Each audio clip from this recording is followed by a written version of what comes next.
San Rosario del Altiplano despertaba cada mañana, con un viento áspero que levantaba polvo blanco de las laderas peladas, y lo arrojaba contra las fachadas agrietadas de adobe, borrándoles cualquier intento de color. El cielo, inmenso, y casi siempre sin nubes, parecía mirar el pueblo con indiferencia, como si también estuviera cansado de tanta sequía y de tanto silencio obligado. Las campanas de la capilla repicaban temprano, marcando no solo la hora de las oraciones, sino el recordatorio de que la vida allí se regía por una moral rígida, que pesaba más que la ley escrita. La gente caminaba cabizbaja por los callejones de tierra, cuidando cada palabra, porque en San Rosario no existía el derecho al error. Cualquier desliz se convertía en pecado público. Alrededor de la capilla se concentraba el corazón del pueblo, no por fe sincera, sino por miedo a la condena social. Las procesiones del Día de las Ánimas se vivían como rituales de vigilancia mutua, donde cada mujer se medía por la cantidad de hijos que la seguían, y cada hombre por el tono con el que hablaba frente al sacerdote y a los notables. Las velas encendidas parecían más súplicas al que dirán que plegarias a Dios, y los sermones insistían en castigos, culpas y maldiciones que siempre caían, curiosamente, sobre los más pobres. En ese ambiente, la honra masculina era la vara con la que se medían los destinos, y el cuerpo de las mujeres se convertía en campo de batalla para defender reputaciones ajenas. Los rumores se movían como un polvo invisible, entrando por ventanas entreabiertas, mezclándose con el olor a café ralo y totíes quemadas. Lo que se murmuraba en la cantina, lo que se deslizaba en voz baja al salir de misa, se transformaba rápidamente en verdad absoluta, sin pruebas ni compasión. Las matronas del pueblo, sentadas en las puertas de sus casas con delantal manchados de harina, ejercían una especie de tribunal cotidiano. Evaluaban vientres, hábitos, silencios, miradas, y dictaban sentencias, en forma de chisme que se extendía por todo San Rosario, antes de que el sol llegara al centro del cielo. Ninguna mujer quería ser tema de conversación, porque sabía que la palabra equivocada podía destruir toda su existencia. En medio de ese escenario duro vivía Marina Duarte, una joven mestiza de piel tostada por el sol y ojos oscuros, que parecían guardar más preguntas que respuestas. Desde niña conoció el sabor del polvo en la lengua y el peso de la pobreza en los hombros, ayudando a su madre en tareas que siempre parecían insuficientes para llenar la olla. Caminaba con pasos discretos, como si tratara de no hacer ruido en un mundo que ya la miraba con cierta desconfianza. Su rostro, aunque hermoso de maneras, silenciosa, estaba marcado por una timidez aprendida a golpes de vergüenza y regaños, como si hubiera crecido pidiendo disculpas por simplemente existir. Se había casado joven con Otavio Duarte, un hombre muy respetado en San Rosario, no solo por su apellido, sino por la forma en que sabía alzar la voz en las reuniones del pueblo y en la capilla. Para muchos, el matrimonio había sido un golpe de suerte para Marina, una muchacha pobre que de pronto se veía unida a un hombre con apellido conocido, tierras heredadas y lugar reservado en las primeras bancas durante las misas. Al principio, ella creyó que ese enlace podía significar una nueva oportunidad, un escape del destino de servidumbre que parecía estar escrito para todas las mujeres como ella. Sin embargo, con el paso del tiempo, la casa, que debía ser refugio, empezó a parecerse más a una celda decorada con crucifijos. La presión por tener hijos llegó antes de que Marina pudiera acostumbrarse siquiera a su nuevo hogar. Las visitas de las matronas venían cargadas de preguntas disfrazadas de preocupación. ¿Cuánto tiempo de casados? Si ya había señales. Si el cuerpo respondía como debía. Cada vez que Marina bajaba la mirada, sentía que todas las miradas se clavaban en su vientre plano, como si ahí estuviera escrita una falta imperdonable. En el mercado, las mujeres se organizaban alrededor de las canastas de verduras, pero el tema central no eran los precios, sino la supuesta esterilidad de la joven señora Duarte, comentada con susurros que, en realidad, querían ser escuchados. Dentro de la casa, el clima se volvía pesado cada vez que alguien hacía una alusión, aunque fuera mínima, a niños, bautizos o herencias. Otavio, cuya masculinidad frágil no soportaba la idea de no dejar heredero, comenzó a mirar a Marina con una mezcla de reproche y vergüenza. No importaban las noches en que ella intentaba agradarle, ni los cuidados que dedicaba a la casa, ni la comida que preparaba con esmero. Todo se reducía a la ausencia de un llanto de bebé llenando los pasillos. Para él, el silencio del hogar era una acusación constante, y en lugar de confrontar sus propios miedos, Prefirió convertir a su esposa en chivo, expiatorio de todo aquello que lo atormentaba por dentro. Las palabras duras no tardaron en aparecer, primero en forma de insinuaciones, luego como frases abiertas que perforaban la autoestima de Marina. Cada comentario sobre su cuerpo, que no funciona, o la vergüenza que trae a la familia se quedaba colgando en las paredes, impregnado en las sábanas, mezclado con el olor del guiso y de la cera de los santos. Ella, acostumbrada a cargar culpas que no le pertenecían, empezó a creer que, tal vez, realmente estaba maldita, que su carne era una tierra infecunda, destinada a decepcionar. A todos, las noches se hicieron más largas, y el silencio entre ellos se fue volviendo más frío que el aire del altiplano cuando cae el sol. En la capilla, don Clemente, mayordomo y voz moral del pueblo, reforzaba desde el púlpito las ideas que mantenían a Marina prisionera. Sus sermones hablaban de mujeres que debían ser fuente de vida, de hogares que se bendecían a través de los hijos, de castigos divinos para quienes se desviaban de su función natural. Aunque nunca mencionaba su nombre, todos sabían a quién se refería cuando sus palabras caían sobre los bancos como piedras. Marina, sentada al fondo con el velo sobre la cabeza, sentía que cada frase venía dirigida a su pecho, que cada mirada lanzada hacia atrás era un dedo que la señalaba frente a Dios y frente a los hombres. Con el tiempo, la etiqueta de tierra estéril dejó de ser un murmullo y se convirtió en una especie de sentencia cotidiana. Algunas mujeres, al cruzársela en la calle, tocaban disimuladamente un escapulario o hacían una señal de protección, como si temieran contagiarse de su supuesto mal. Los hombres, entre tragos de aguardiente, comentaban que era una lástima que un apellido como el de los Duarte estuviera amarrado a una mujer que no sirve para dar hijos. Marina aprendió a respirar hondo antes de salir de casa, a encogerse por dentro para no sentir tanto el peso de las miradas ajenas, a sonreír apenas con los labios para no mostrar cuánto le dolía. La idea de que algo debía hacerse por el bien de la comunidad comenzó a gestarse en conversaciones cerradas, primero en la cantina, luego en la sacristía, finalmente en la propia casa de algunos notables. Otavio, herido en su orgullo, empezó a presentarse como víctima de una desgracia que no merecía, alimentando el resentimiento de quienes ya necesitaban poco para juzgar. Don Clemente, movido por un fanatismo que disfrazaba de devoción, comenzó a sugerir que quizá Dios estaba mostrando un signo al permitir que una mujer así permaneciera entre ellos. Las matronas, siempre dispuestas a vigilar la moral ajena, se ofrecieron a colaborar en lo que fuera necesario para limpiar el pueblo de la deshonra. Mientras esas decisiones se cocinaban a puertas cerradas, Marina continuaba con su rutina, sin imaginar la magnitud del castigo que estaban preparando contra ella. Salía al patio al amanecer para regar las pocas plantas que insistían en sobrevivir en aquella tierra reseca, y en ese acto sencillo encontraba un respiro. Sus manos, delicadas pero firmes, sabían cómo tocar las hojas quebradizas sin lastimarlas, cómo proteger los brotes frágiles del viento cortante. A veces, al ver un pequeño tallo verde asomarse entre la tierra agrietada, sentía una esperanza silenciosa que le susurraba que no todo en ella estaba muerto, aunque el pueblo entero se empeñara en convencerla de lo contrario. Una tarde, mientras el cielo se teñía de un naranja polvoriento, Marina se acercó al antiguo pozo seco que quedaba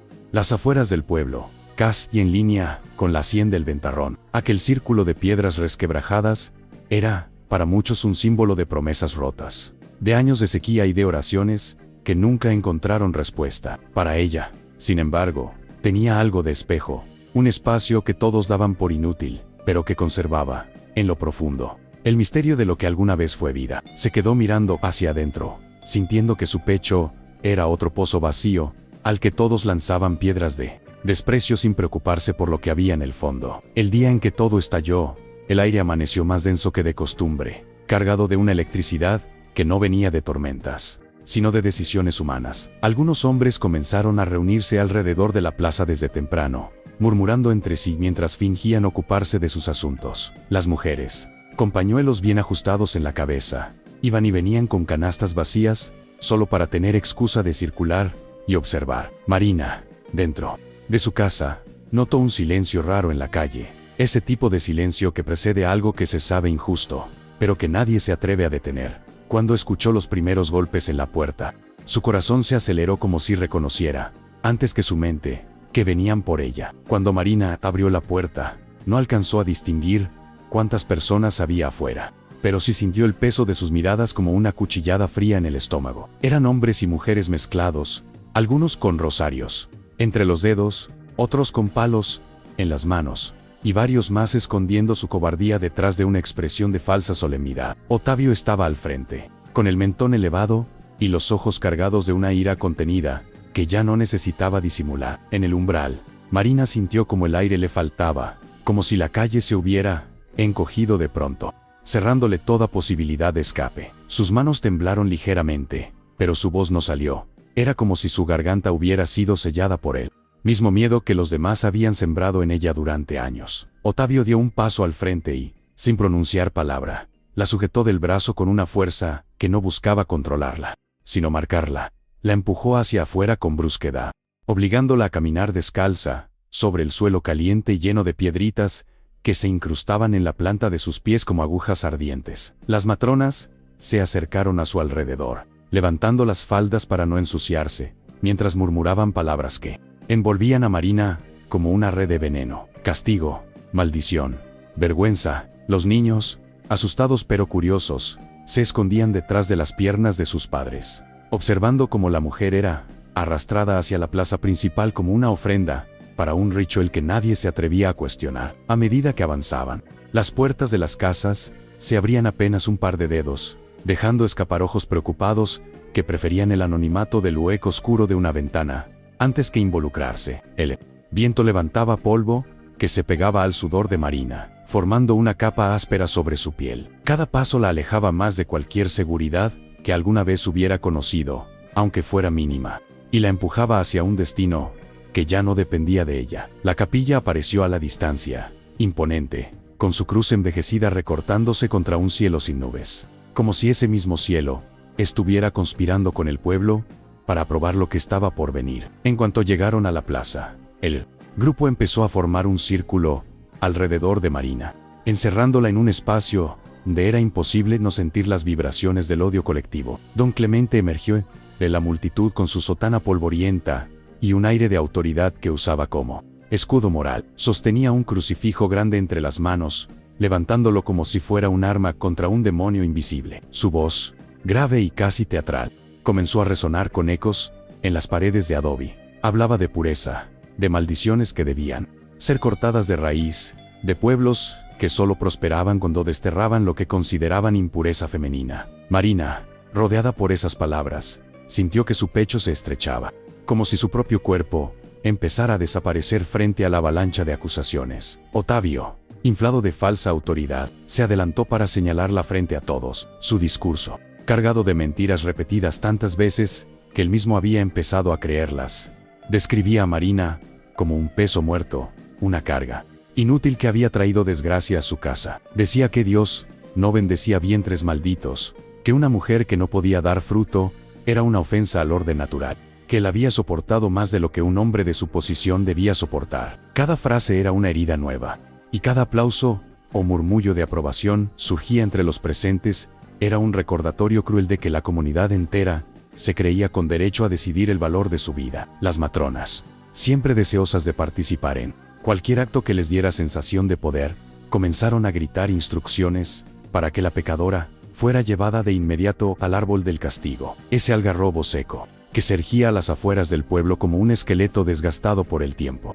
Era usado antiguamente para colgar animales enfermos o castigar a quienes rompían ciertas normas. Nunca antes habían llevado allí a una mujer viva, pero la multitud parecía dispuesta a romper cualquier límite con tal de purgar lo que creían una afrenta divina. Marina, acorralada, sintió que el suelo se movía bajo sus pies. Era el miedo puro, reptando por su columna como una serpiente helada. La arrastraron por un sendero estrecho que llevaba hacia las afueras, donde el viento soplaba con más fuerza y la tierra parecía aún más agrietada que en el resto del altiplano. Otavio no dejaba de apretarle el brazo, como si quisiera dejar grabadas en su piel las marcas de su dominio. Algunos hombres cargaban sogas, otros llevaban tablas viejas y frascos de tinta oscura que, mezclada con polvo, parecía sangre fresca. Las mujeres rezaban en voz alta, pidiendo protección para el pueblo, como si Marina fuera una amenaza que debía ser eliminada para recuperar el equilibrio perdido. Ella, con el cabello revuelto por el viento, y la mirada empañada de lágrimas que se negaba a dejar caer. Solo podía pensar en cómo había llegado a ese punto, sin haber cometido ningún crimen. Al llegar al algarrobo, la escena adquirió un tono casi ritualísticamente cruel. Los hombres lanzaron las sogas sobre las ramas secas, que crujieron bajo el peso de la barbarie. Las matronas ordenaron que se le ataran los brazos en alto, como si se tratara de un sacrificio antiguo destinado a complacer a un dios hambriento. Marina sintió la aspereza de la cuerda quemarle la piel, el tirón brusco que la obligó a elevarse ligeramente del suelo, y el sol implacable golpeando su rostro sin misericordia. Cada segundo parecía una eternidad, y la multitud observaba con una mezcla de morbo, fervor religioso y cobardía cómplice. Don Clemente pidió silencio, y la multitud obedeció con una rapidez que solo demostraba la fuerza del miedo colectivo. Sacó una pequeña botella de tinta rojiza y escribió con una brocha improvisada una frase que hizo que el aire alrededor pareciera aún más pesado. Sin fruto no merece vivir. Cuando terminó, sostuvo la tabla como si fuera un decreto divino, mientras los presentes inclinaban la cabeza y murmuraban oraciones que no eran más que excusas para justificar la crueldad. Otavio colocó la tabla justo frente al pecho de Marina, de modo que cada ráfaga de viento la golpeara contra su cuerpo, haciéndole sentir el peso literal de la sentencia que habían decidido para ella. Finalmente, la multitud retrocedió unos pasos, no por respeto, sino por distancia emocional. Querían presenciar sin sentirse demasiado cerca del acto en sí. Algunos se marcharon murmurando que la justicia de Dios se encargaría del resto.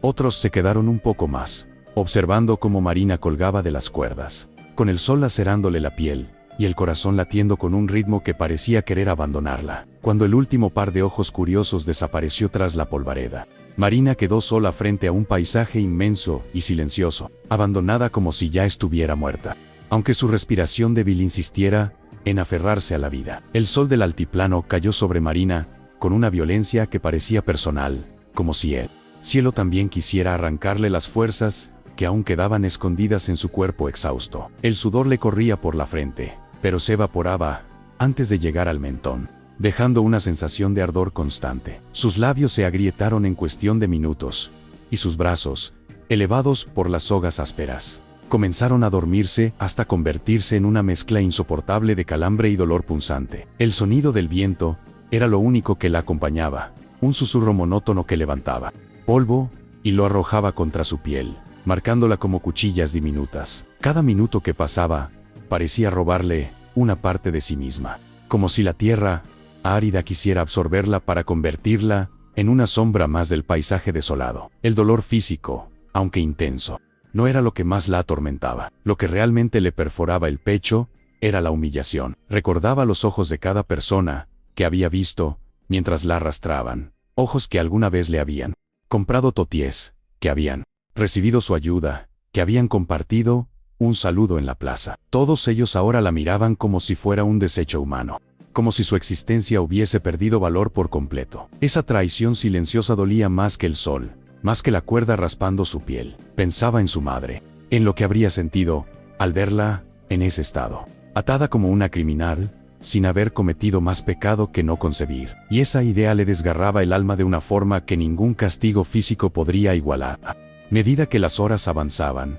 el cielo adquirió un tono dorado que anunciaba el final del día, pero ese cambio no trajo alivio alguno. El aire seguía caliente, pesado, y la sombra proyectada del algarrobo era insuficiente para protegerla siquiera un instante. Sus piernas comenzaron a flaquear, y en varios momentos sintió que perdería la conciencia. Su respiración se volvió irregular, a veces demasiado rápida, a veces casi inexistente, como si su cuerpo luchara por mantener un ritmo que se desvanecía. El zumbido en sus oídos se convirtió en un murmullo de voces lejanas, mezclando recuerdos con el presente, confundiéndole la percepción del tiempo. No sabía cuántas horas habían pasado, solo sabía que, si cerraba los ojos un segundo más, tal vez no volvería a abrirlos. Mientras su cuerpo agonizaba, su mente vagaba por lugares que creía olvidados. Recordó cuando era niña y corría descalza entre montículos de tierra húmeda después de una lluvia que había sido celebrada por todo San Rosario. Recordó cómo sus manos pequeñas recogían lombrices, cómo las colocaba con cuidado en los surcos recién formados. Recordó también el sonido de la risa de su madre, un sonido que ahora parecía pertenecer a otra vida. Aquellos recuerdos se mezclaban con el presente de forma dolorosa, como si el pasado quisiera recordarle que un día también había conocido ternura, pero enseguida el viento caliente volvía a azotarla, devolviéndola al infierno actual, donde cada sensación era una grieta nueva.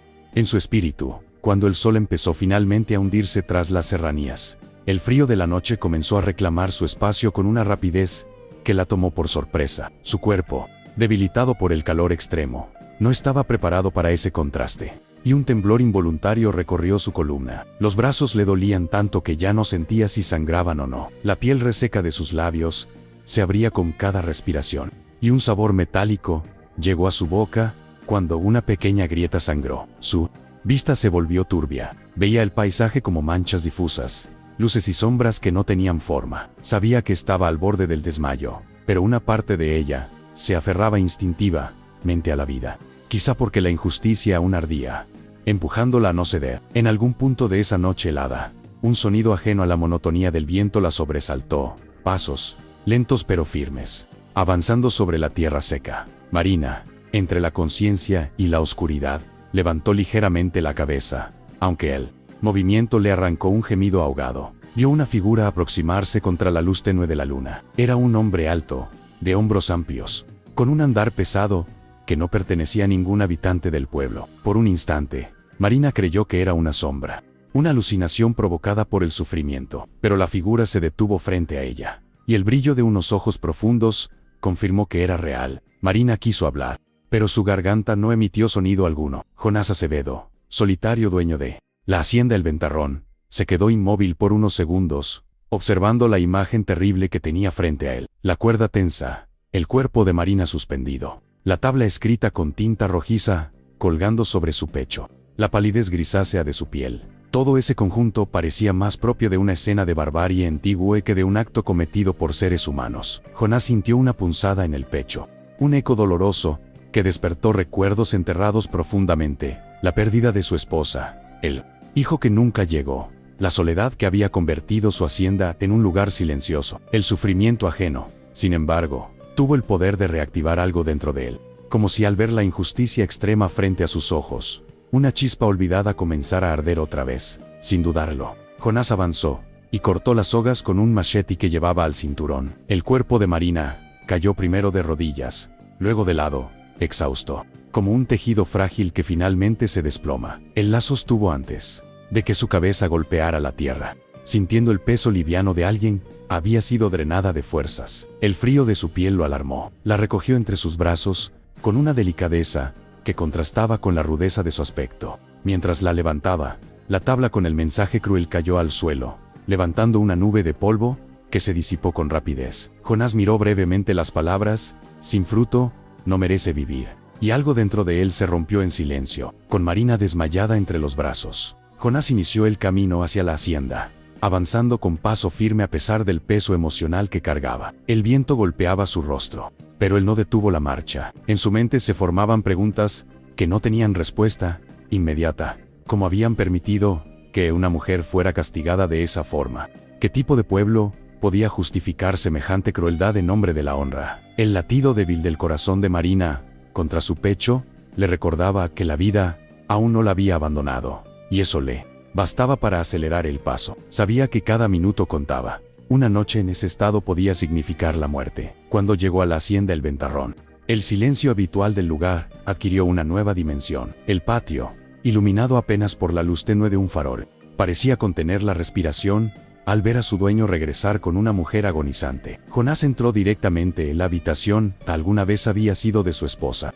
consciente de que era el único espacio suficientemente limpio y cálido para atenderla. Colocó a Marina sobre la cama con extremo cuidado, como si temiera que cualquier movimiento brusco pudiera quebrarla. Su respiración era débil, entrecortada, y su pulso apenas perceptible. Jonás encendió más lámparas, trajo mantas y agua tibia, y comenzó el proceso lento de intentar devolverle algo de calor y vida. Jonás se quedó un momento, observando el estado crítico de Marina, intentando descifrar cómo era posible que aún siguiera respirando después de semejante brutalidad. Sus dedos temblaron ligeramente cuando retiró con cuidado la suciedad que cubría su rostro, revelando la piel enrojecida por el sol y las marcas que la cuerda había dejado en sus muñecas. Ella no se movía. Parecía suspendida en un punto entre la vida y la muerte, atrapada en un limbo donde la voluntad se había desgastado casi por completo. Jonás sintió un nudo formarse en su garganta, un nudo de rabia y de impotencia mezcladas, sensaciones que no experimentaba desde hacía años. No entendía cómo un pueblo entero podía justificar algo tan monstruoso bajo el disfraz de la honra. Con manos firmes pero cuidadosas, comenzó a limpiar las heridas visibles. Humedeció un paño en agua tibia y lo pasó por las zonas quemadas por el sol, intentando no arrancarle un gemido de dolor. Cada roce mostraba la gravedad del daño, la piel agrietada, el rastro oscuro del polvo pegado al sudor seco, pequeñas zonas en carne viva alrededor de los hombros. En sus años de trabajo duro en la hacienda había visto animales heridos, incluso peones accidentados, pero nunca había tenido frente a él un sufrimiento tan íntimo, tan injusto, tan humano. A cada marca que limpiaba, sentía como si también removiera el silencio que había mantenido durante tanto tiempo acerca de su propio dolor. La respiración de Marina se volvió un poco más estable al recibir el primer sorbo de agua que Jonás logró deslizar entre sus labios entreabiertos. Ella reaccionó con un leve temblor, como si el cuerpo reconociera nuevamente lo que era sentirse cuidado. Él la observó con una mezcla de sorpresa y alivio, notando cómo la vida luchaba por permanecer en ella, pese al castigo que le habían impuesto. Durante un instante, Jonás sintió que el cuarto se llenaba de una calma extraña, como si la hacienda misma, abandonada durante tanto tiempo al silencio, quisiera cobijarla junto con él, ofreciéndole un remanso frente a la crueldad del exterior. Mientras la noche avanzaba, Jonás permaneció sentado a un lado de la cama, velando su respiración irregular. No podía apartar la vista de aquella mujer que había sido condenada por una culpa inexistente. Cada vez que escuchaba un jadeo entrecortado, un leve movimiento, se inclinaba para asegurarse de que no estuviera empeorando. En ese silencio cargado de tensión, los recuerdos de su esposa regresaron con fuerza inesperada.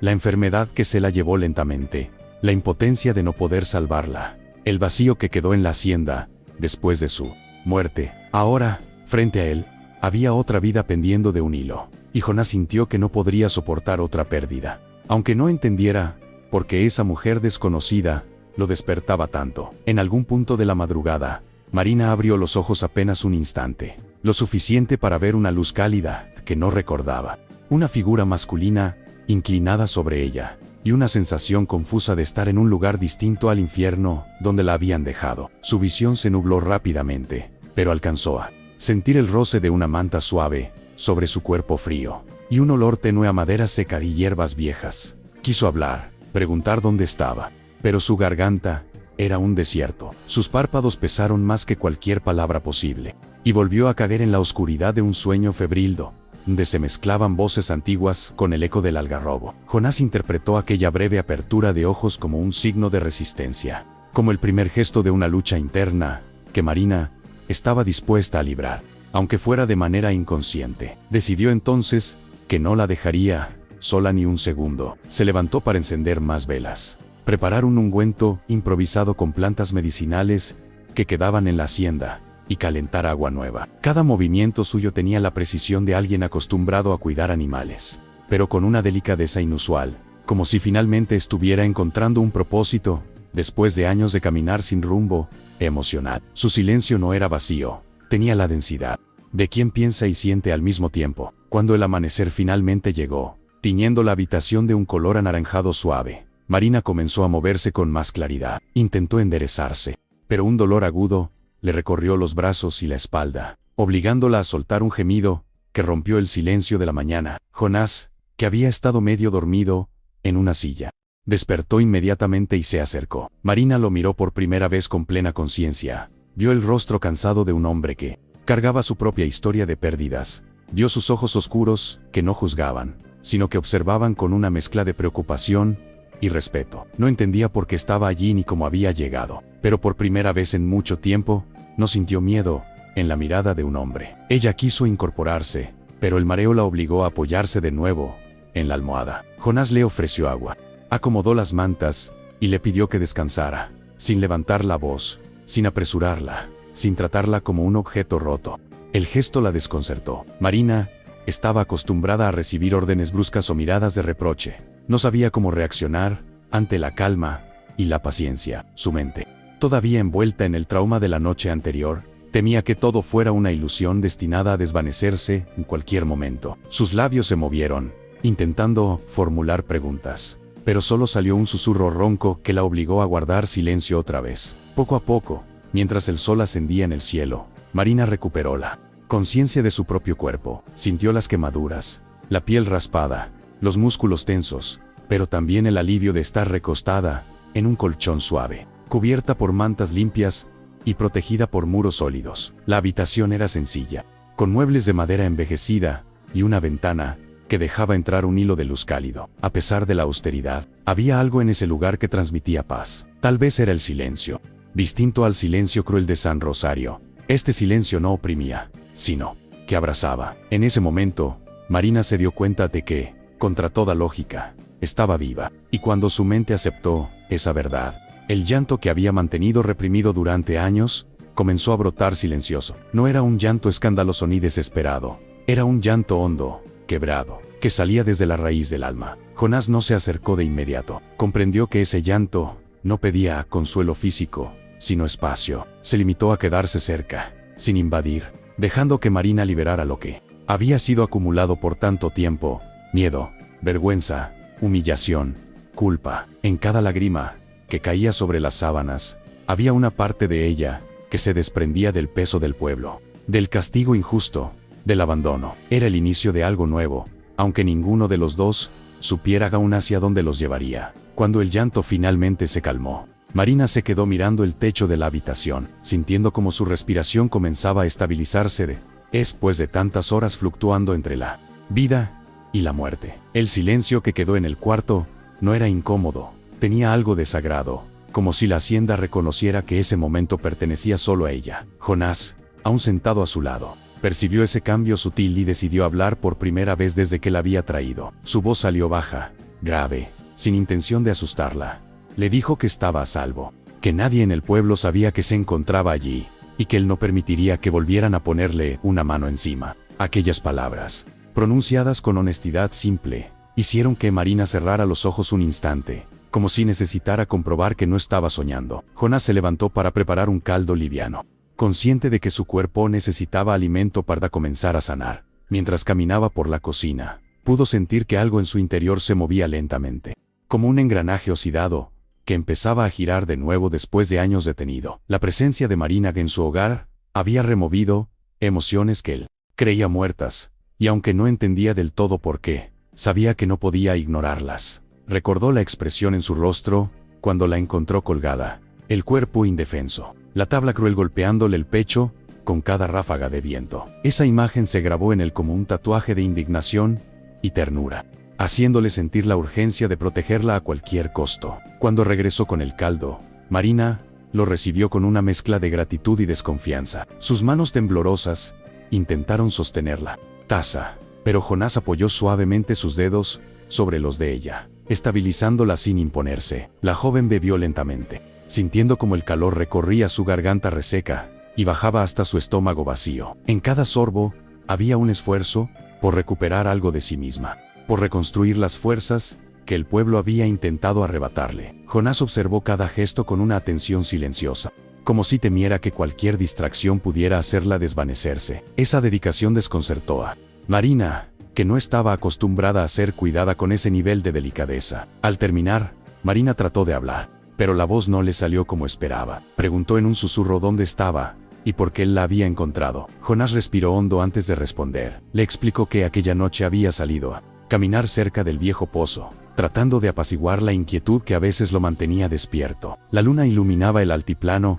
con un brillo extraño, suficiente para distinguir una figura suspendida cerca del algarrobo. Al acercarse y reconocer que era una mujer, su corazón dio un vuelco. No sabía quién era, hasta que vio su rostro bajo la tenue luz. Sus palabras no tenían dramatismo, pero la sinceridad absoluta con la que las dijo hizo que Marina sintiera un escalofrío, que no venía del frío, sino de la memoria del horror. Aunque Jonás no lo mencionó, Marina pudo ver en su mirada que también él cargaba cicatrices invisibles. Las paredes de la hacienda parecían hablar de ausencias, de rincones donde el polvo se acumulaba sobre recuerdos que nadie se atrevía a tocar. Ella no sabía aún la historia completa de ese hombre que la había salvado, pero intuía que su soledad tenía un peso tan grande como el suyo, aunque de naturaleza distinta. Esa intuición no la asustó. Al contrario, le generó un sentimiento curioso de proximidad, como si dos almas rotas pudieran reconocerse desde la distancia, sin necesidad de palabras. Esa conexión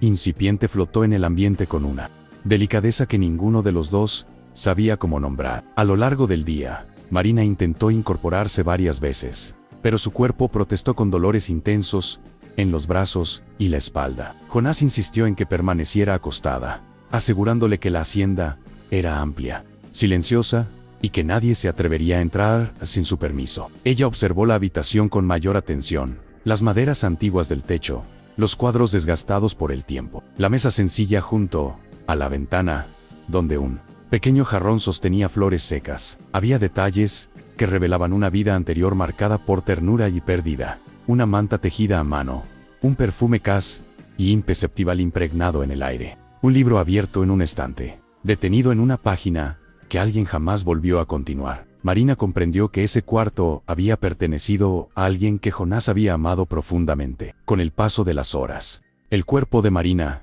comenzó a reaccionar con fiebre leve, producto del agotamiento extremo y de las heridas abiertas. Jonás se mantuvo alerta, colocándole paños húmedos en la frente y asegurándose de que bebiera agua tibia con hierbas para aliviar el ardor interno. Marina lo observaba desde la frontera entre la lucidez y el delirio, y en cada gesto suyo encontraba una gentileza que hacía años no veía. Ese cuidado desinteresado tenía un efecto inesperado. Despertaba en ella una mezcla de alivio y temor. Alivio, porque por primera vez en mucho tiempo, alguien la trataba como una persona y no como un defecto viviente. Temor, porque no sabía si tenía derecho a aceptar esa bondad después de haber sido marcada como indigna por todo un pueblo. Cuando la tarde comenzó a caer, la luz del sol entró por la ventana y bañó la habitación con un resplandor cálido que hizo vibrar las motas de polvo suspendidas en el aire. Marina sintió que ese momento tenía algo de mágico, como si la vida le estuviera ofreciendo una pausa después de haber estado tan cerca del final. Jonás,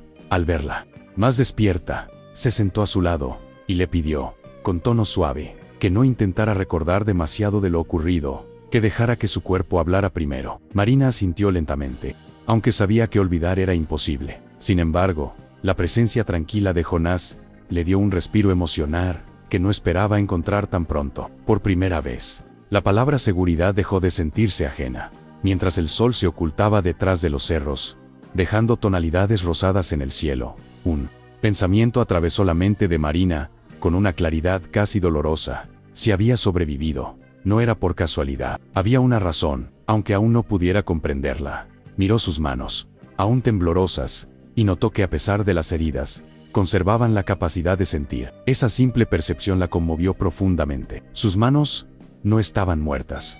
Ella tampoco. Tal vez había algo dentro de sí que nadie en San Rosario había querido ver. Una fuerza silenciosa, un talento que había sido ignorado, un valor que no dependía de su capacidad de concebir hijos, sino de algo mucho más profundo y verdadero. Cuando la noche finalmente abrazó la hacienda, Marina se quedó dormida, por primera vez, sin sentir miedo. Su respiración se volvió lenta y armoniosa, señal de que el cuerpo comenzaba a encontrar un equilibrio después de la brutalidad sufrida. Jonás permaneció cerca, vigilando cada movimiento, consciente de que el peligro aún no había pasado del todo, no por su salud, sino por la amenaza latente de lo que el pueblo podría hacer si descubrían que seguía viva. Sin embargo, mientras la veía descansar, sintió un impulso nuevo, una determinación férrea, que no venía de la rabia y del deber, sino de algo más íntimo, la sensación de que proteger a Marina era un acto que, de alguna manera, también lo estaba salvando a él. La mañana siguiente llegó con un aire frío que se filtró por las rendijas de las ventanas, trayendo consigo el silencio característico del altiplano antes de que el viento despertara del todo. Marina abrió los ojos lentamente, y por un instante no reconoció dónde estaba. La habitación no tenía los sonidos habituales de San Rosario. No había voces apuradas, ni murmullos de juicio, ni campanas repicando con intención acusatoria. Solo escuchaba el murmullo lejano de la hacienda, el canto suave de algunos pájaros que anidaban en los árboles dispersos, y el crujido tenue de la madera vieja, que respondía al cambio de temperatura. Esa calma, tan inusual para ella, Le provocó un estremecimiento de desconcierto y alivio al mismo tiempo. Cuando intentó sentarse, un dolor agudo le recorrió los brazos, recordándole de inmediato la violencia a la que había sido sometida. Jonás apareció en el umbral justo en ese momento, como si hubiera sentido el movimiento desde la otra habitación. Traía una bandeja con pan suave, agua tibia y una infusión de hierbas aromáticas. Sus pasos eran pesados, pero controlados, y su mirada tenía una mezcla de determinación y preocupación. A Marina le resultaba extrañamente tranquilizadora. Él no hablaba mucho, pero cada gesto suyo comunicaba más que cualquier sermón entero de San Rosario. Se acercó despacio y colocó la bandeja sobre la mesa, sin hacer ruido, como si temiera interrumpir algo sagrado. Marina observó la escena con cautela. Aún no sabía si debía confiar plenamente en él. El trauma no se disipaba con solo una noche de descanso, pero había algo en la presencia de Jonás que la invitaba a bajar un poco las defensas. Tal vez era la manera en que evitaba mirarla con lástima, o el modo en que hablaba sin levantar la voz, o incluso la sencillez de sus movimientos, que no buscaban imponerse sobre ella. Marina tomó la taza con manos temblorosas, y aunque el primer sorbo le provocó un leve ardor en la garganta reseca, ese calor suave le recordó que había regresado al mundo de los vivos. Jonás permaneció de pie, observándola, asegurándose de que pudiera comer, pero sin presionarla. Al terminar el desayuno, el cansancio volvió a caer sobre su cuerpo como una manta pesada, pero esta vez no era agotamiento emocional.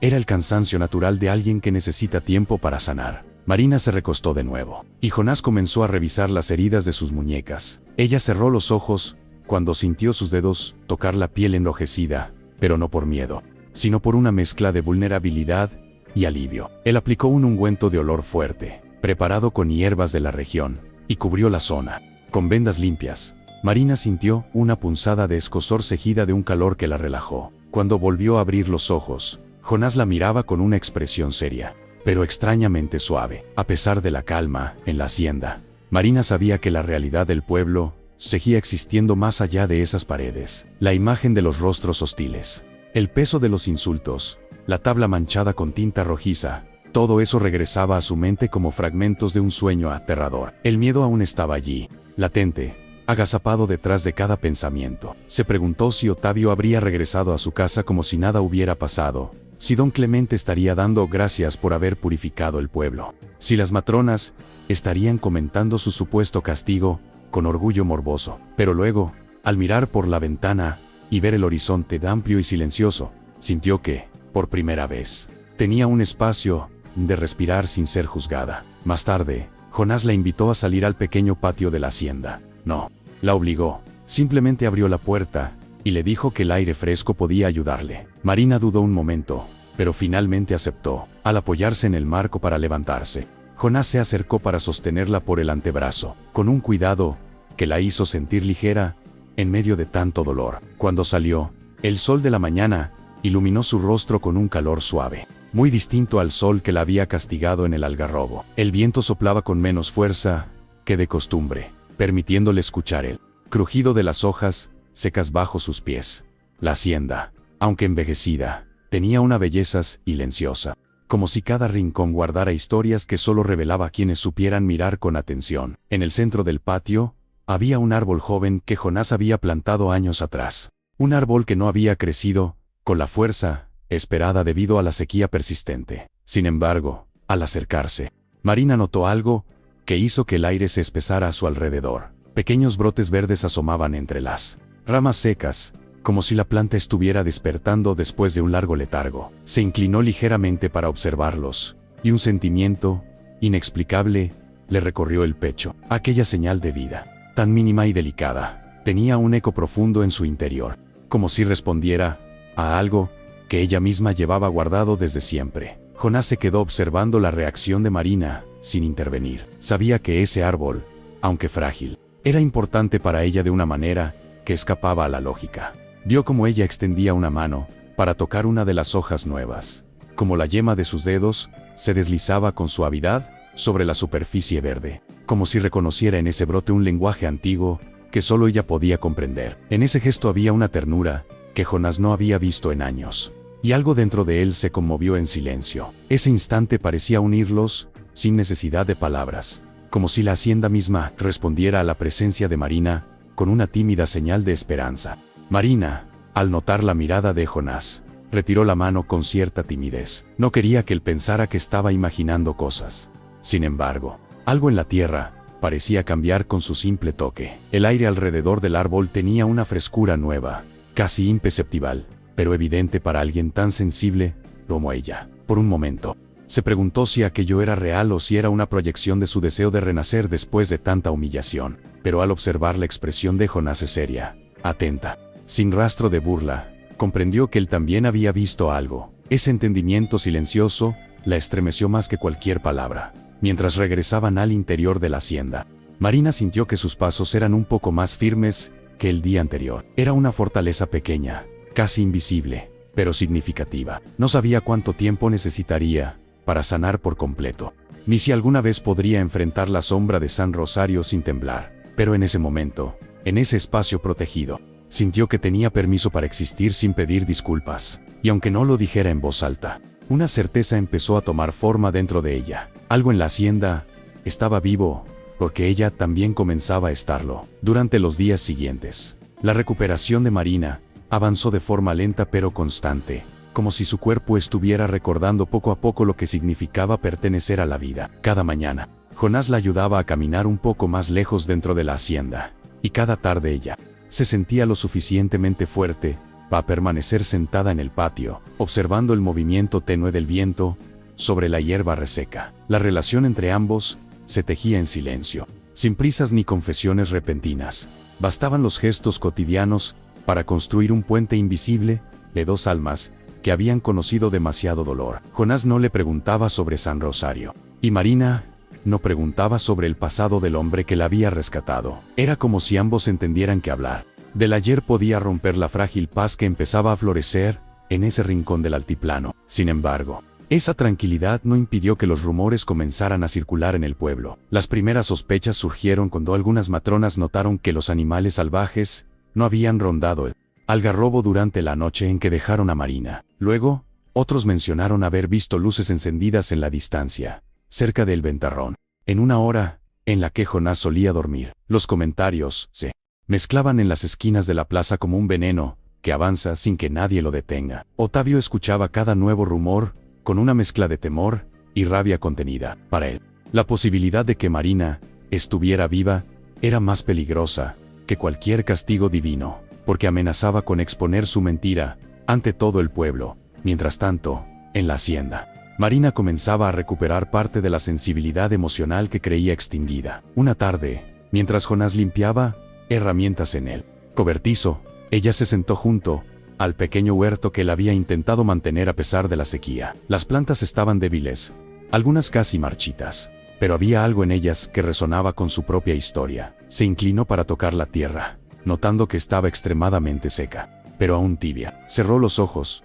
y dejó que sus manos se hundieran suavemente entre los granos arenosos. En ese breve contacto, sintió un pulso extraño, como si la tierra respondiera a su tacto. Abrió los ojos, sorprendida, y vio que una de las plantas más débiles tenía un brote nuevo, delgado y verde, asomando tímidamente hacia la luz. Ese pequeño milagro la dejó inmóvil durante varios segundos, incapaz de comprender si lo que veía era real o fruto de su deseo de renovación. El viento sopló con suavidad, moviendo el brote recién nacido como si le diera la bienvenida. Marina sintió un escalofrío profundo, no de miedo, sino de conexión. Algo en su interior despertaba, algo que el pueblo había negado por años, una fuerza silenciosa, antigua, capaz de devolver vida a lo que todos daban por perdido. Cuando Jonás se acercó y vio lo que había ocurrido, sus ojos se abrieron con una mezcla de asombro y emoción. No dijo nada, simplemente se arrodilló a su lado, compartiendo ese instante como si presenciara el renacer de un secreto sagrado. Con el paso de los días, esa energía se hizo más evidente. Las plantas comenzaron a mostrar signos de recuperación. Las flores marchitas recuperaron color, y hasta el aire alrededor del huerto parecía más fresco. Jonás observaba todo con un respeto que crecía en silencio, sin atreverse a preguntar nada. Marina, por su parte, sentía el impulso casi instintivo de acercarse a la tierra, como si la naturaleza reconociera su presencia y respondiera a ella. No era magia y superstición, era una sensibilidad profunda, una conexión íntima con la vida que nadie en San Rosario había querido ver. Ese descubrimiento le devolvió una chispa de esperanza, aunque también despertó un temor latente. ¿Qué ocurriría si el pueblo se enteraba de que ella, la mujer sin fruto, era capaz de hacer florecer la tierra? Pero así como la naturaleza respondía a su presencia, también el trauma comenzaba a manifestarse en formas inesperadas. Una noche, en medio del silencio de la hacienda, Marina despertó sobresaltada por un sueño, en el que volvía a estar colgada del algarrobo. La tabla golpeaba su pecho, y las voces del pueblo se mezclaban en un canto cruel que la hacía sentir indefensa. Al abrir los ojos, su respiración era rápida, y su corazón golpeaba con fuerza. Jonás, que dormía en una habitación cercana, escuchó el movimiento, y corrió hacia ella. Cuando abrió la puerta, la encontró abrazándose los brazos, temblando. No dijo nada, simplemente se sentó en el borde de la cama, y le ofreció su presencia, firme y silenciosa, hasta que su respiración volvió a un ritmo normal. Esa noche marcó un antes y un después. Jonás comenzó a comprender que el daño que el pueblo había dejado en ella no desaparecería con cuidados físicos. Había heridas en el alma que necesitaban tiempo, compañía y paciencia para cicatrizar. Y Marina, al ver la forma en que él la sostuvo sin tocarla, sin invadirla, sintió que podía confiar un poco más. Esa confianza no era inmediata ni ciega, pero era real, como una semilla recién plantada que empieza a germinar bajo la tierra. Por primera vez, ella se permitió imaginar la posibilidad de un futuro donde no fuera juzgada por su cuerpo, sino escuchada por su esencia. A la mañana siguiente, mientras caminaban juntos por el terreno, Marina se detuvo frente al viejo pozo, que desde hacía años permanecía seco. La piedra estaba cubierta de polvo, y el fondo se perdía en una oscuridad profunda. Se acercó con cautela, sintiendo una extraña atracción hacia ese lugar. Jonás observó desde unos pasos atrás, respetando su espacio. Marina apoyó ambas manos sobre el borde, respiró hondo, y cerró los ojos, como si escuchara algo que el viento llevaba escondido entre sus murmullos. En ese instante, un sonido débil resonó desde lo profundo, un eco húmedo, casi imperceptible, como si una gota hubiera caído en un lugar donde no debía haber agua. Marina abrió los ojos, sorprendida. Jonás se acercó de inmediato, intentando comprender si lo que había escuchado era real o fruto de su imaginación. Cuando ambos se inclinaron para mirar dentro del pozo, un reflejo tenue brilló en la oscuridad, como si un hilo de agua se desplazara lentamente entre las piedras. Era algo mínimo, apenas visible, pero suficiente para hacerlos contener la respiración. Ese pequeño destello tenía un significado que ninguno de los dos pudo ignorar. La tierra respondía, el pozo despertaba, y la vida, contra todo pronóstico, regresaba. Mientras se apartaban del borde, Marina sintió que algo en su interior encajaba por primera vez. No era coincidencia ni casualidad. Su presencia, su dolor transformado en resistencia, su sensibilidad para la vida. Todo estaba creando un cambio silencioso pero poderoso. Y Jonás, al verlo con sus propios ojos, comprendió que aquella mujer no solo había sobrevivido a la crueldad del pueblo, estaba renaciendo con una fuerza que él no podía explicar, pero que sintió la necesidad profunda de proteger. El hallazgo del pequeño brillo en el pozo quedó grabado en la mente de Marina durante horas. Mientras caminaba de regreso hacia la casa, sentía que cada paso estaba conectado a una fuerza invisible que despertaba bajo la tierra reseca. Aquel destello no solo simbolizaba agua, representaba la prueba silenciosa de que no todo estaba muerto en San Rosario y en ella. Jonás, que caminaba unos pasos a su lado, la observaba con una mezcla de asombro y respeto. Sabía que lo que habían presenciado no era casualidad, pero tampoco quería presionarla con preguntas. El silencio entre los dos tenía un significado profundo, como si ambos entendieran que ese instante marcaba un nuevo punto de partida en la historia de la hacienda. En los días siguientes, el rumor sobre la posible supervivencia de Marina comenzó a tomar fuerza en el pueblo. Al principio, nadie se atrevía a mencionarlo en voz alta, como si temieran que decirlo provocara la ira divina o los señalara como cómplices. Pero las dudas crecían. Algunas mujeres aseguraban haber visto huellas cerca del algarrobo la mañana después del castigo, huellas que no coincidían con las de ningún animal. Otros afirmaban que don Clemente había estado inquieto, revisando constantemente la puerta de la capilla, como si temiera que un fantasma regresara a reclamar justicia. Otavio, por su parte, vivía atormentado por la idea de que Marina pudiera estar viva. La sola posibilidad de enfrentar la verdad lo hacía perder el control. Su rabia se convertía en miedo, y su miedo en violencias, silenciosa. Mientras tanto, la hacienda continuaba transformándose. Pequeños brotes surgían en lugares donde la tierra había permanecido seca durante años. Las gallinas ponían más huevos de lo habitual, y los caballos mostraban una energía renovada, como si el ambiente mismo hubiera cambiado. Jonás observaba todo desde la distancia, intentando comprender lo que ocurría, pero sin encontrar explicaciones lógicas. Marina, por su parte, se sentía cada vez más conectada a ese renacimiento silencioso. Al caminar por los pasillos, podía percibir la temperatura del aire como si tuviera un lenguaje propio, podía escuchar la respiración de las plantas, y en ocasiones sentía que el viento acariciaba su rostro con una suavidad que nunca antes había experimentado. Una tarde, mientras Jonás reparaba una cerca dañada, Marina se aventuró a caminar sola hacia el pequeño huerto. El sol estaba alto, pero el viento era fresco, permitiéndole moverse sin agotarse. Se agachó junto a una planta que había estado prácticamente muerta cuando llegó a la hacienda. Al mirarla, notó que una flor amarilla comenzaba a abrirse entre los tallos. Era una flor pequeña, delicada, pero tenía un brillo suave que parecía contener un mensaje escondido. Marina acercó su mano, y la flor se inclinó levemente hacia su toque, como si reconociera su presencia. Esa conexión despertó un sentimiento que ella no había sentido en años. Esperanza genuina, limpia, sin miedo, pero cada avance en su recuperación también traía consigo el eco inevitable del pasado. Algunas noches, el silencio de la hacienda se llenaba de sombras. Marina recordaba el peso de la tabla sobre su pecho, las voces gritando sin fruto no merece vivir, y el calor abrasador del sol mientras su cuerpo se desmoronaba. A veces despertaba con la sensación de que las sogas volvían a apretarle las muñecas. Jonás, al escucharla moverse inquieta, entraba en la habitación sin hacer ruido, y se sentaba a su lado. No la tocaba, no intentaba imponer consuelo, simplemente estaba allí, como un faro silencioso que le recordaba que esa pesadilla ya había pasado. Esa presencia constante se convirtió en la medicina que ninguna hierba podía ofrecer. Un día, mientras descansaban bajo la sombra del único árbol grande del patio, Marina reunió valor para hacer una pregunta que llevaba guardada desde el momento en que recobró la conciencia. Le preguntó a Jonás por qué había decidido ayudarla, porque había intervenido sin siquiera conocerla. Él tardó en responder, miró hacia el horizonte, donde el sol se mezclaba con la línea de los cerros, y respiró hondo antes de hablar.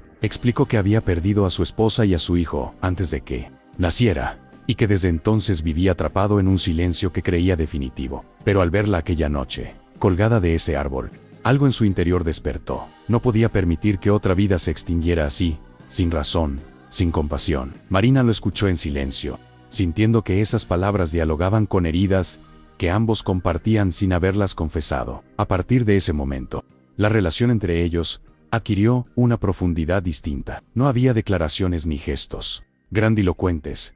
Era un vínculo que se construía con miradas, silencios y pequeñas acciones cotidianas. Jonás reparaba las puertas para evitar que el viento frío entrara por las noches, y Marina comenzaba a preparar infusiones suaves para aliviar la tensión en los hombros de él. Había una sincronía nueva entre ellos, como si ambos avanzaran al mismo ritmo, sin adelantarse ni presionarse. Era un afecto que no necesitaba nombre, que aún no se reconocía como amor, pero que crecía primero como un terreno fértil, antes de permitir que brotara cualquier sentimiento más profundo. Pero ese florecimiento silencioso no tardó en despertar sospechas. Una mañana, mientras Marina recogía hierbas cerca de la entrada de la hacienda, escuchó en la distancia el sonido de cascos sobre la tierra. Se detuvo de inmediato, sintiendo un escalofrío. Jonás salió de la casa al mismo tiempo, alertado por el sonido. Desde la cima del sendero que llevaba a San Rosario, se veían dos sombras acercándose a caballo, moviéndose con rapidez y determinación. Marina dio un paso atrás,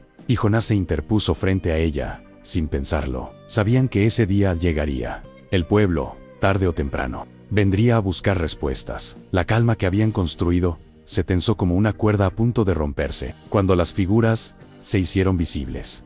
El corazón de Marina dio un vuelco. Reconoció las vestimentas, los sombreros, la postura rígida. Eran hombres del pueblo. No traían armas visibles, pero sí un aire de autoridad incuestionable, el mismo aire que había precedido su castigo. Jonás apretó los puños y avanzó un paso para recibirlos, Antes de que llegaran al patio, Marina sintió como la tierra bajo sus pies vibraba levemente, como si respondiera a su miedo. El viento sopló hacia el frente de la hacienda, levantando un pequeño torbellino de polvo que cruzó entre los visitantes y ellos. Era el aviso silencioso de que algo grande estaba por ocurrir. Los dos hombres del pueblo detuvieron sus caballos frente al portón de la hacienda, levantando una nube de polvo que tardó en asentarse sobre el camino. Sus rostros tensos revelaban que no venían con intención de diálogo, sino con un recado que cargaba el peso de San Rosario entero. Uno de ellos, el más joven, evitó mirar directamente a Jonás. En su incomodidad, había una señal clara de que no estaba convencido de lo que iba a decir. El mayor, en cambio, llevaba la barbilla alzada con la arrogancia de quien se sabe respaldado por la voz colectiva del pueblo. Jonás, de pie frente a ellos, mantenía una postura firme, protectora, consciente de que cualquier palabra mal dicha podría desencadenar lo que había temido desde el día en que encontró a Marina. El hombre mayor fue directo. Dijo que en el pueblo se había empezado a murmurar que una mujer marcada había sido vista cerca de la hacienda, y que alguien había oído movimientos la noche después del castigo. Aseguró que don Clemente estaba inquieto, que Otavio había estado rondando el camino hacia el ventarrón con insistencia, y que la comunidad exigía saber si Jonás estaba ocultando a alguien que debía haber sido sentenciada por la voluntad divina. Cada palabra arrastraba la violencia moral del pueblo, una violencia disfrazada de devoción y honra. Jonás no respondió de inmediato. Observó a los hombres con la mirada negra y silenciosa de quien ya decidió proteger algo a cualquier costo. Mientras Jonás hablaba con los enviados, Marina observaba desde la sombra del pórtico, sintiendo que el corazón le golpeaba con más fuerza que nunca. Su cuerpo, aún frágil, temblaba por dentro al reconocer el tono de las voces. Ese tono que tantas veces había precedido su humillación en San Rosario, pero ahora no estaba indefensa ni sola. Jonás, al notar su inquietud, se desplazó sutilmente para cubrirla con su cuerpo, impidiendo que los hombres la vieran. Esa simple acción hizo que un nudo se deshiciera en el pecho de Marina. Por primera vez en su vida, alguien se interponía entre ella y el mundo que la había condenado. Los enviados insistieron en entrar a la hacienda, argumentando que era necesario verificar que no hubiera señales de desobediencia al castigo impuesto. Jonás negó con firmeza, sin levantar la voz, pero sin ceder un centímetro. Dijo que nadie tenía derecho a cruzar su propiedad sin permiso, y que él respondía solo ante Dios y su conciencia, no ante los rumores del pueblo. Los hombres intercambiaron miradas tensas. Era evidente que no esperaban resistencia, acostumbrados a la obediencia silenciosa de San Rosario.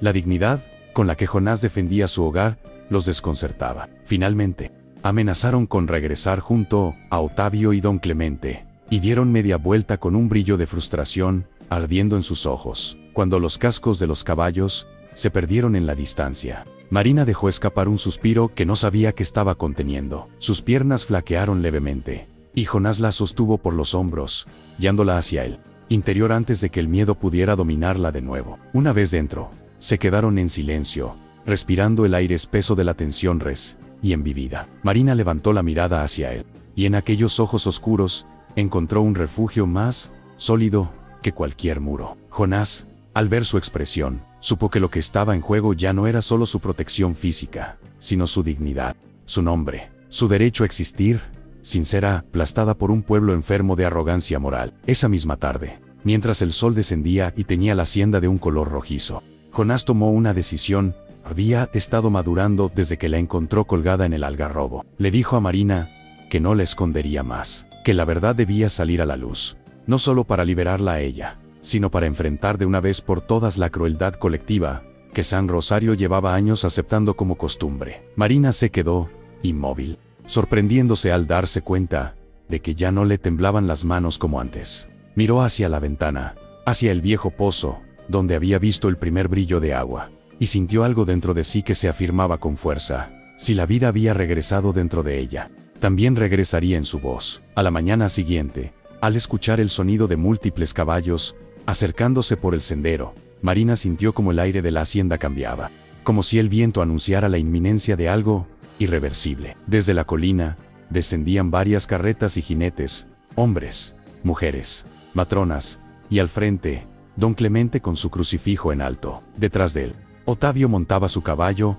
con la frente endurecida por la soberbia y el miedo. La multitud avanzaba como una ola gris que quería arrasar lo que no comprendía. Jonás se colocó a un lado de Marina, no detrás de ella, sino a su par, como un igual, como un aliado. La hacienda, silenciosa y firme, parecía sostenerlos a ambos. Cuando el pueblo se detuvo frente al portón, un murmullo intenso recorrió la multitud al ver a Marina. De pie, no estaba escondida ni encorvada, estaba erguida, con la piel aún marcada, pero con una presencia luminosa que desafiaba cualquier sentencia. El sorprendente verdor que comenzaba a rodear la hacienda, los brotes nuevos, el aire fresco, la vibración tenue de vida, contrastaba con la sequedad que los habitantes habían llevado desde San Rosario. Don Clemente levantó el crucifijo con aire de indignación, pero su voz se quebró ligeramente al intentar recriminarla. Otavio, al verla viva, perdió, por un instante, el control de su respiración. Su mentira, cuidada con tanta obsesión, se tambaleaba frente a la realidad que tenía delante. Fue entonces